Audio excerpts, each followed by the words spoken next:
तो hello student, आप लोग कैसे हो। मैं आशा करता हूँ आप लोग अच्छे होंगे, स्वस्थ होंगे, मस्त होंगे और मन लगाकर पढ़ाई कर रहे होंगे। तो चलिए, हम लोग क्लास 10 का बायोलॉजी चैप्टर फर्स्ट पढ़ रहे थे, जिसको हम लोग कंप्लीट कर चुके थे। चलिए, उसका आज हम लोग ऑब्जेक्टिव क्वेश्चन कर लेते हैं।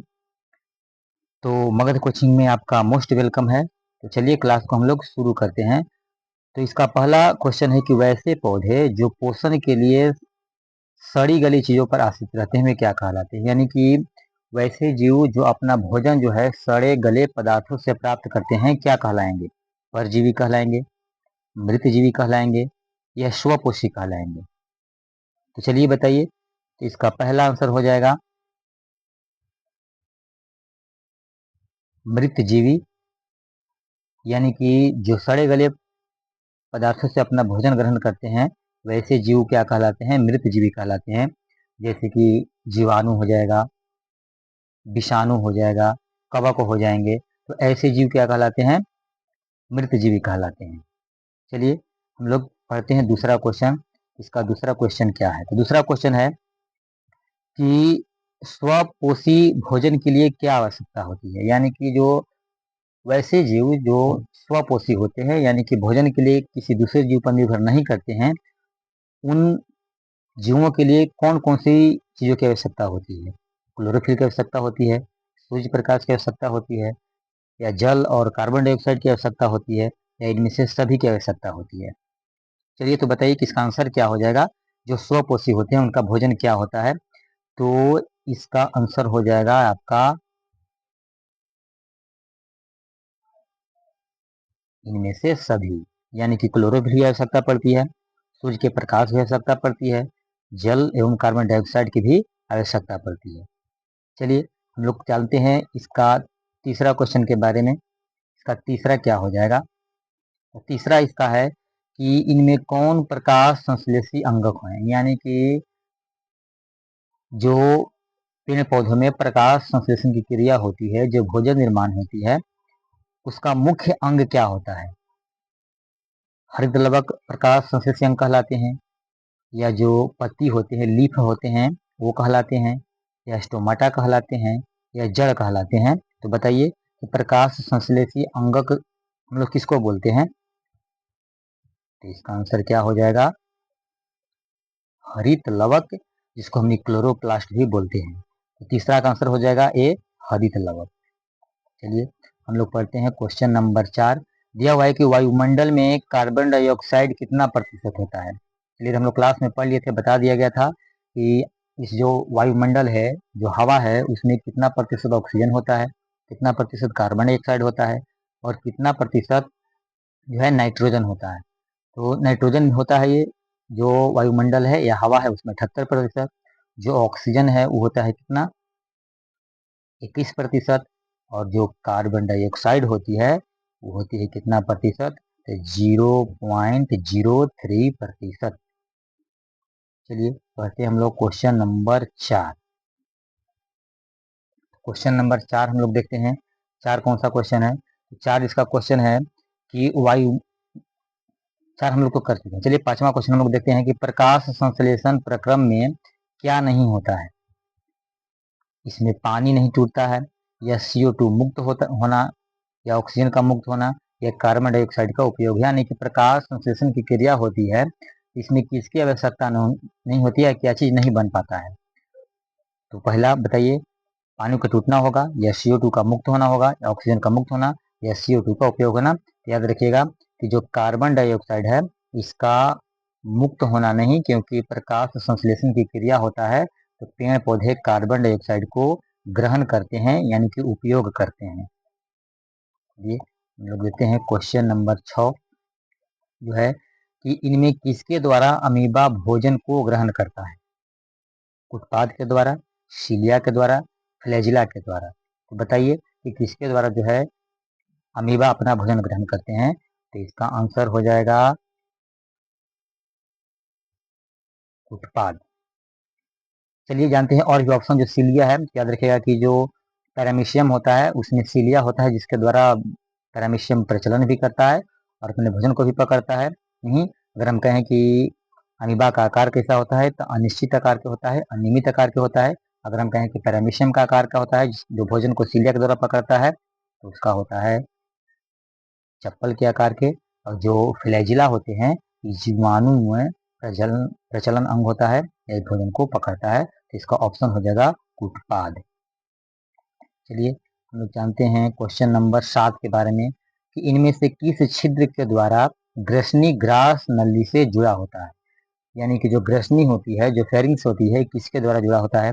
निगल के द्वार के द्वारा, या कंठ द्वार के द्वारा जुड़ा रहता है, या मल द्वार के द्वारा जुड़ा रहता है? तो बताइए आंसर क्या होगा? ऑप्शन ए या बी या सी? तो याद रखिएगा कि जो छिद्र होता है, ग्रसनी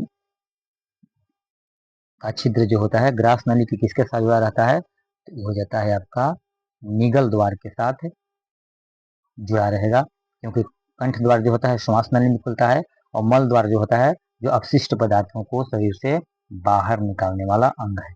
चलिए क्वेश्चन नंबर पढ़ते हैं 8वां। ग्रहणी किसका भाग है?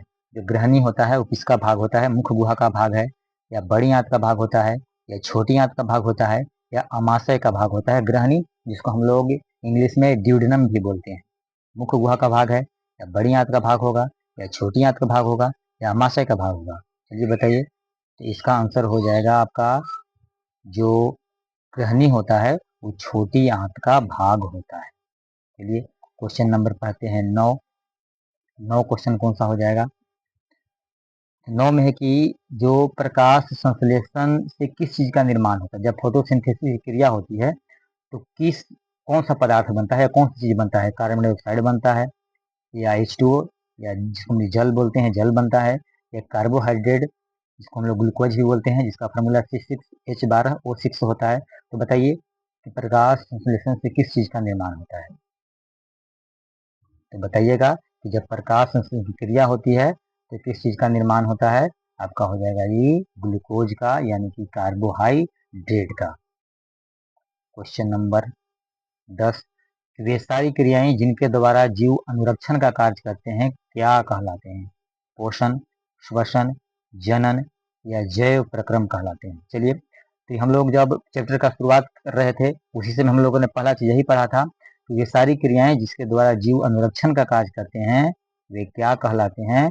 तो उसको हम लोग बोलते हैं जैव प्रक्रम। चलिए क्वेश्चन नंबर पढ़ते हैं हम लोग 11 की जो गोबरछत्ता होती है उसमें किस प्रकार का पोषण होता है? परजीवी पोषण होता है, मृतजीवी पोषण होता है, या प्राणी संपोषण होता है? तो बताइए ये जो गोबरछत्ता होता है, या जिसको हम लोग कुकुरमुत्ता भी बोलते हैं या मशरूम भी बोलते हैं, किस प्रकार का पोषण इसमें होता है? परजीवी होता है, मृतजीवी होता है, या प्राणी सम होता है? तो याद रखिएगा कि जो गोबरछत्ता होता है उसमें किस प्रकार के पोषण होता है? तो इसमें होता है मृतजीवी, यानी कि ऑप्शन नंबर हो जाएगा बी।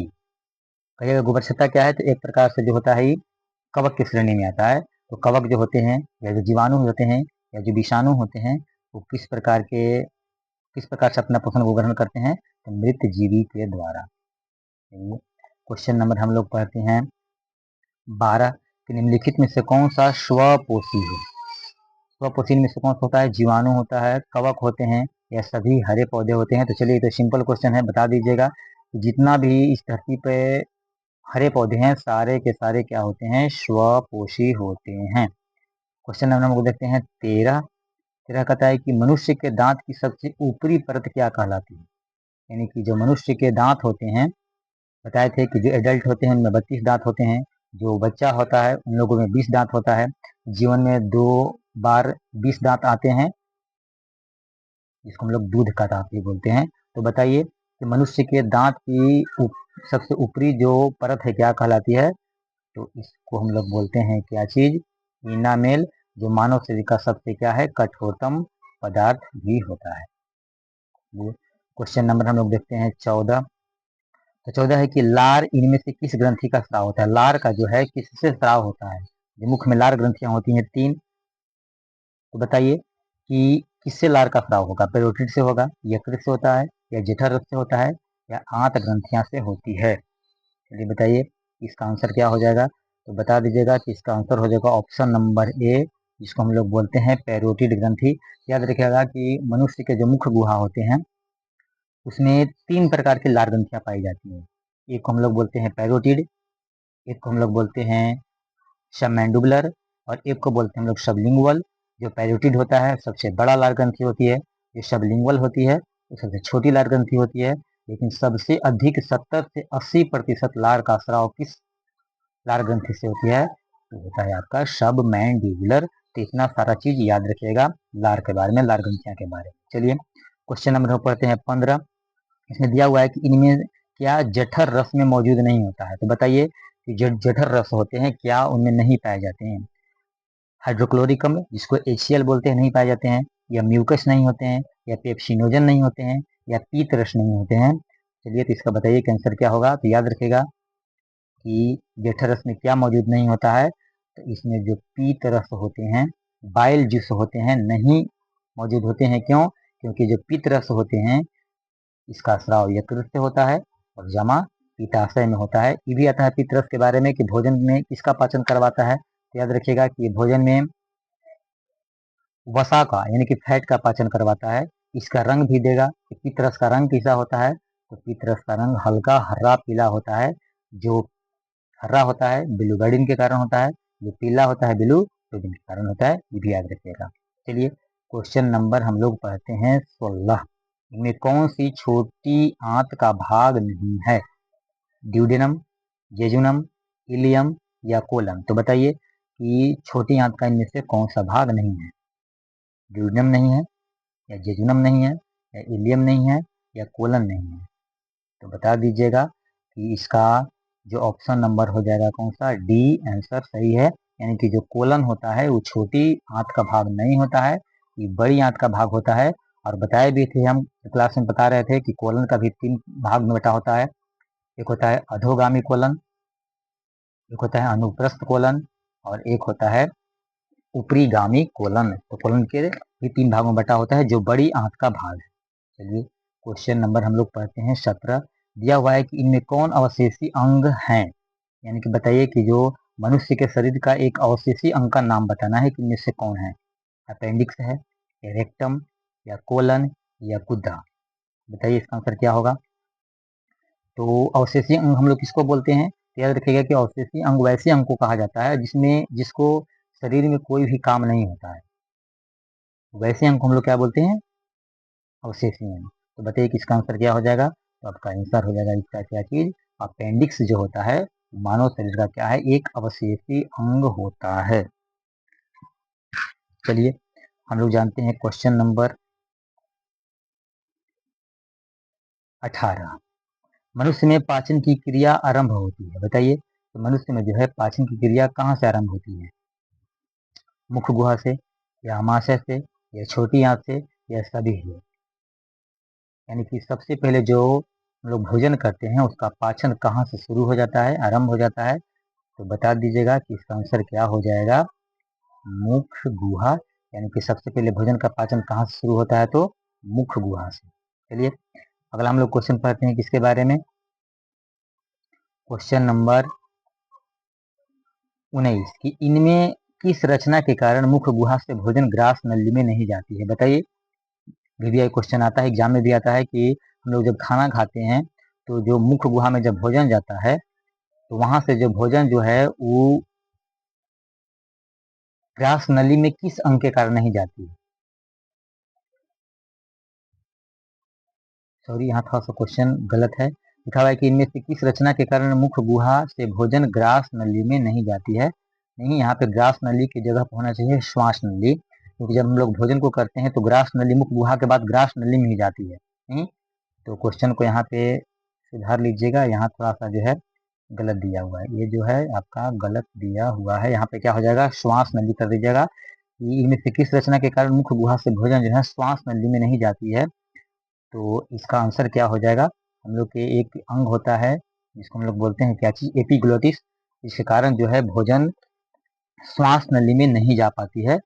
यानी कि ग्रास नली और श्वास नली के बीच में एक पट्टी नुमा आकार की रचना होती है जिसको हम लोग क्या बोलते हैं? एपिग्लोटिस बोलते हैं, जो भोजन को श्वास नली में जाने से रोकती है। ठीक है। चलिए हम लोग क्वेश्चन नंबर पढ़ते हैं 20। जानते हैं 20 क्या है। लिखा हुआ है कि इनमें निम्नलिखित में से कौन सी क्रिया अमीबा में नहीं होती, यानी कि बताइए कि अमीबा में जो है कौन सी क्रिया नहीं होती है। अंतग्रहण की क्रिया नहीं होती है, या पाचन की क्रिया नहीं होती है, या बहिष्करण की क्रिया नहीं होती है, या अपघटन की क्रिया नहीं होती है। तो हम बताए थे कि जो एक कोशिकीय जीव होते हैं या जो निम्न श्रेणी के जीव होते हैं उनमें पाचन की क्रिया जो होती है 3 स्टेप में पूरा होती है। एक अंतर्ग्रहण होता है, एक पाचन होता है, एक बहिष्करण होता है। यानी कि इसका ऑप्शन जो डी है हो जाएगा राइट आंसर, यानी कि अपघटन की क्रिया अमीबा में नहीं होती है। चलिए जानते हैं क्वेश्चन नंबर क्वेश्चन। पैरामीशियम में भोजन का अंतर्ग्रहण किसके द्वारा होता है। तभी हम बता रहे थे, पहले बता भी दिए कि जो पैरामीशियम होता है एक कोशिकीय जीव है, इसका आकार चप्पल के आकार के होता है। इसमें क्या पाए जाते हैं, जो भोजन को पकड़ता है इसमें क्या होते हैं, सीलिया होते हैं। अमीबा में क्या होते हैं, कुटपाद होते हैं। पैरामीशियम में क्या होते हैं, सीलिया होते हैं। और जीवाणु में क्या होते हैं, फ्लैजिला पाए जाते हैं। चलिए क्वेश्चन नंबर हम लोग देखते हैं 22। यह एक मनुष्य के आहार नल की लंबाई कितनी होती है, 8 से 10 मीटर, या 8 से 10 सेंटीमीटर, या 2 से 4 मीटर, या 1 से 2 मीटर। तो बताइए इसका आंसर क्या हो जाएगा। तो इसका आंसर आपका हो जाएगा कितना, तो 8 से 10 मीटर जो आहार नाल की होती है वो लंबाई होती है। चलिए क्वेश्चन नंबर हम पढ़ते हैं 23 कि मनुष्य को भोजन के विभिन्न स्वादों का ज्ञान किस रचना की मदद से होती है। यानी कि जो हम लोग भोजन करते हैं उसमें बहुत सारे जो जीभ पे हैं वो क्या पाए जाते हैं, याद रखिएगा। तो हम लोग हमारे जीभ पर क्या पाए जाते हैं, तो स्वाद कलियां पाई जाती हैं। कितने, तो लगभग 10,000, जिससे हम लोगों का स्वाद का पता चलता है। चलिए क्वेश्चन नंबर हम लोग देखते हैं 24। इनमें कौन मनुष्य के मुख गुहा में पाई जाने वाली लार ग्रंथियां नहीं है। बताइए कि मुख गुहा में जो है लार ग्रंथि कौन सी है जो नहीं पाई जाती। तभी हम लोग बताए है कि जो मनुष्य के मुख गुहा होता है उनमें 3 जोड़ी लार ग्रंथियां पाई जाती है। एक को हम लोग बोलते हैं पैरोटिड, एक को हम लोग बोलते हैं सबमेंडिबुलर, और एक को बोलते हैं सबलिंगुअल। इसके बारे में पहले ही बता दें, इसका राइट आंसर क्या हो जाएगा, अग्नाशय। अग्नाशय जो होता है वो लार ग्रंथियां का हिस्सा नहीं होती है। चलिए अगला क्वेश्चन हम पढ़ते हैं किसके बारे में। क्वेश्चन नंबर 25, ग्रास नली से भोजन किस गति के द्वारा अमाशय तक जाता है। चलिए बताइए, हमेशा जो एग्जाम में क्वेश्चन आता है कि जब भोजन जो है मुख गुहा के बाद ग्रास नली में जाती है तो ग्रास नली में एक गति होती है, एक मोशन होती है, जिसके द्वारा जो है भोजन ग्रास नली से अमाशय तक पहुंचती है। तो कौन सा गति होती है। पहला ऑप्शन क्रमाकुंचन गति होती है, या शिथिलन गति होती है, या संकुचन गति होती है, या इनमें से कोई भी गति नहीं होती है। तो बताइए इसका आंसर क्या हो जाएगा। तो आपका आंसर क्या हो जाएगा इसका, तो इसका हो जाएगा क्रमाकुंचन गति। यानी कि क्रमाकुंचन के गति के द्वारा जो ग्रास नली है उससे भोजन आमाशय तक पहुंचती है। चलिए क्वेश्चन नंबर हम पढ़ते हैं 26। मानव शरीर की सबसे बड़ी ग्रंथि क्या है। चलिए एकदम सिंपल सा क्वेश्चन है, बता दीजिए कि जो मानव शरीर होते हैं सबसे बड़ी ग्रंथि क्या होती है। आमाशय होती है, त्वचा होती है, यकृत होती है, या अग्नाशय होती है। तो बताइएगा कि इस जो मानव शरीर की सबसे बड़ी ग्रंथि क्या होती है, तो यकृत है। अगर पूछा जाएगा आप लोग से कि मानव शरीर की सबसे बड़ी अंग का क्या नाम है, तो बताइएगा त्वचा। अगर देगा बताइए कि मानव शरीर का एक निश्चित ग्रंथि का नाम बताइए, तो आंसर आपका हो जाएगा अग्नाशय।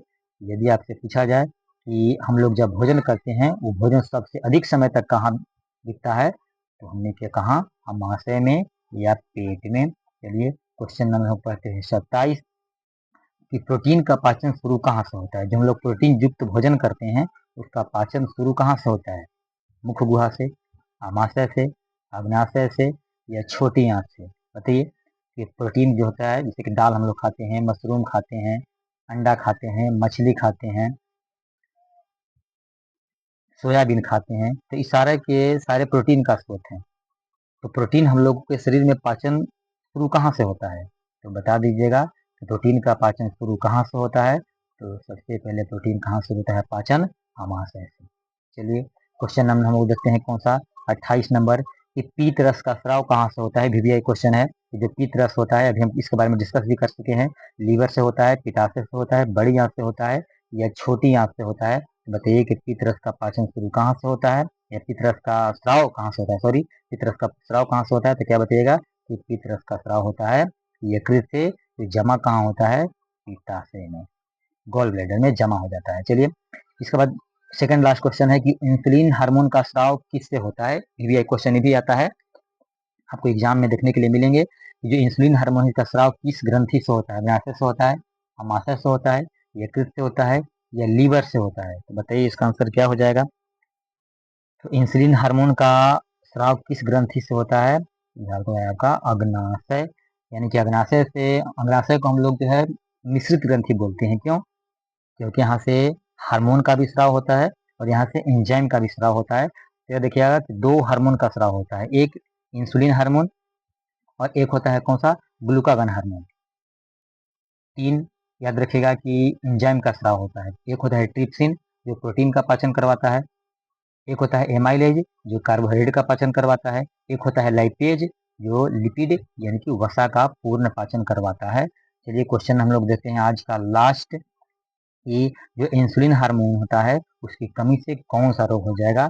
बताइए कि हम लोग के शरीर में अगर इंसुलिन हार्मोन की कमी हो जाएगा तो कौन सा रोग हो जाएगा। तो इसका आंसर क्या आपका हो जाएगा, मधुमेह, जिसको डायबिटीज बोलते हैं या चिनिया रोग भी बोलते हैं।